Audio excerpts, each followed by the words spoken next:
আরে আমার শাওরির কথা শুনলে আমার যা আশায় আসবো না কি করবো না কিছু কবো এই বুঝি না কিছু কই না খালি মুখ বুঝে শুনি আর তার দেখি দুই মাইজির আমার নন্দে এই তো সাইডবার ফেল করছে এখন আর স্কুলে যায় না ওই বাড়ি বইয়ে মাল লাগে কুটনামি হাতে সাহায্য করে আসি কেন কই মেলা কয় বছর রয়েছে বিয়ে ঠিক হয় না এখন পরশুদিন একটা ঘটক আইছে আজকে আমার শাওরিদের কইছে কি মাইয়ে বিয়ে দেবেন শাওরিতে কয় ভালো সম্বন্ধ পাইলে দেব এখন কালকে আইছে কোম্পানির চাকরি করে সাওয়াল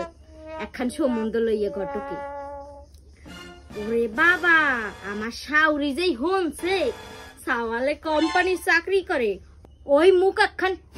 বেঞ্চি দিয়ে সরিয়ে গেল না না মাইয়ে কোম্পানি চাকরির দ্বারে বিয়ে দেব না সরকারি চাকরি এলা সাল থাকলে লই ইসকো ঘটক রেজা কইল এইটে চাকরির ফেল করছে এই মাইয়ে বিয়ে দেবে সরকারি চাকরিজীবীর দ্বারে মনে মনে কই কি সরকারি চাকরি এলার কি দায় পড়ছে তোমার চাকরির ফেল করা মাইয়ে বিয়ে করবে কিছু মা আছে নিজের মাইয়ের গার দিক তাকায় না ওরে বাবা হ্যাঁ উচ্চ বিলাসী আকাঙ্ক্ষা মানে নিজের মাইয়া কিরম হেদিক না দেখে সরকারি চাকরি ছাড়া মাইয়া বিয়ে দেব না সরকারি চাকরি এলা সাওয়ালের দায় পড়ছে মানে এইটা সাইডবার ফেল করা মাইয়া বিয়ে হবে বুঝতাম মাইয়া বিশ্ব সুন্দরী অনেক সুন্দর হে তো না দেখতে হন তো হেরম ভালো না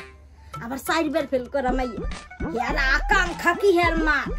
সরকারি চাকরি এলা সাওয়াল বললে কান্না আসে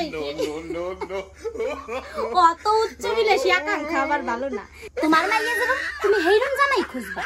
তুমি উচ্চ বিলাসী আকাঙ্ক্ষা করো কেন